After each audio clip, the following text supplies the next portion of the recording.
I suppose the Halloween season is officially here because Maureen O'Keefe just walked in. She's senior staff biologist at the Defiance Zoo and Aquarium, telling us about a couple of scary animal events for the family. I think this is a great way to deal with Halloween.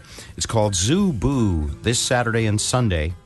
Northwest Trek's Hoot and Howl is also going on October 21st and 22nd. Why do you love scary animals?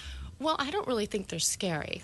A lot of people do think some of the animals we brought today are scary, but I don't think they're scary at all. I think they're fascinating creatures, and I think you guys will like them too. Nope, not going to happen. Not going to happen? Love animals, hate scary creatures. Oh, that's a big bat. Yeah, I don't like big Hold on bats. just a second. I love this. That bat, that is like 30 bats. That is a huge. What kind of a bat is that? This is a giant Indian fruit bat. His name is Indy. I think I saw that bat land on the field in a Mariners game. He jumped from the 300 level. He is a large bat, but believe it or not, he is not the largest.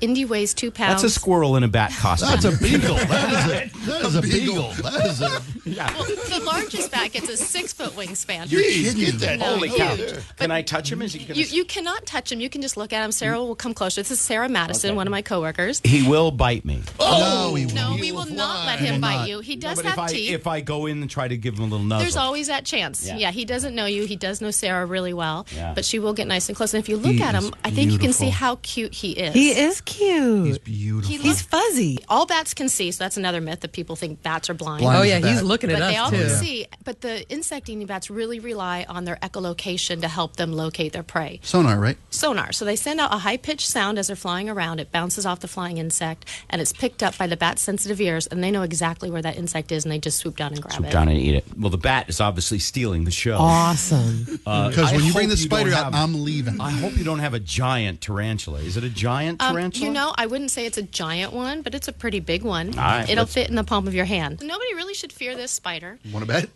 All right, calm down. Yes. And she would be found also, she'd be found in South America in the rainforests, but there's about 850 different types of tarantulas found worldwide. Where we're going, Right. there are tarantulas. Yes, you will probably Where find we're them. going, there are vampire blood-sucking bats. Yes. And strange enough, there'll be snakes as well, which we'll see next. Now, that is a fuzzy spider. There's a lot of hair on that thing. Yeah, they do have those hairs, and that's one of their defense mechanisms. If they feel threatened, what they'll do is first they'll try to run away. But if that doesn't work, then they'll take their back legs and they'll flick the hairs off of their abdomen and try to impale the animal trying to get them. I do that face too. And get the eyes. Are the hairs are the hairs a weapon like a porcupine's spikes or whatever? Sort of. Yeah. It's kind of the same thing in a much smaller version. I'm going to hide behind you. Everybody's looking at the tarantula right now. If you just tuned in, it's Halloween season, and senior staff biologist at the Defiance Zoo and Aquarium, Maureen O'Keefe, is here.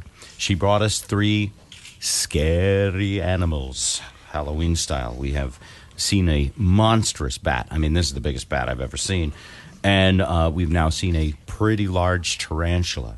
All of our animals that we work extremely close with. We are fortunate enough that we get to handle Which our animal animals. do you wish you could take home, but you can't? Oh, my Lord. Boy, that's a hard one. You know what? All of them, I'll bet, but Well, because you love it's animals. kind of easy because I like my house so much. Yeah. I don't want it to get destroyed by the So animals, and penguins I are know out. what they Yeah, can yeah, do. yeah. But I would have to say Harold, the dog that we adopted from the Humane Society, I'd want to take home. There you go. Okay, you can head over I to know, see yeah. Spike. Yeah, What kind of that's snake not is it. that? This is a corn snake, and his name is Pop. And these types of snakes are found over in eastern and southeastern United States. Are they venomous? They are not venomous. They're venomous. constrictors. But they, constrictors. Okay. Constrictors. So they'll kill by strangulation. But they do mimic a rattlesnake. So if I they don't feel need to threatened, see that. You can keep moving with that. he's not threatened. But if they feel threatened, they'll rattle the tail and dry Just like a leaves. rattlesnake. Just like a In rattlesnake. leaves, though. They use the In leaves to leaves. make the sound, not the rattle, because they don't have a Yeah, rattle. they don't have a rattle. So they want you to think they're a rattlesnake. They want you to think It's like they're impersonating a member of a gang you don't belong to. Go to our website, check it out. All the details are on there. Defiance Zoo Aquarium, PDZA. We'll put a link to it at bobrivers.com, too. That would be Thank great. you for sharing the animals. There'll be a film of all these animals so you can get your excitement whetted for this weekend at the Defiance Zoo and Aquarium. And then there's also Northwest Trek's Hoot and Howl. That's next weekend, right? It or is the weekend Friday and Saturday evenings. after? All right. Thank you so much. Appreciate you coming in, Maureen. Great. Thanks for having us. You're listening to The Bob Rivers Show on 95.7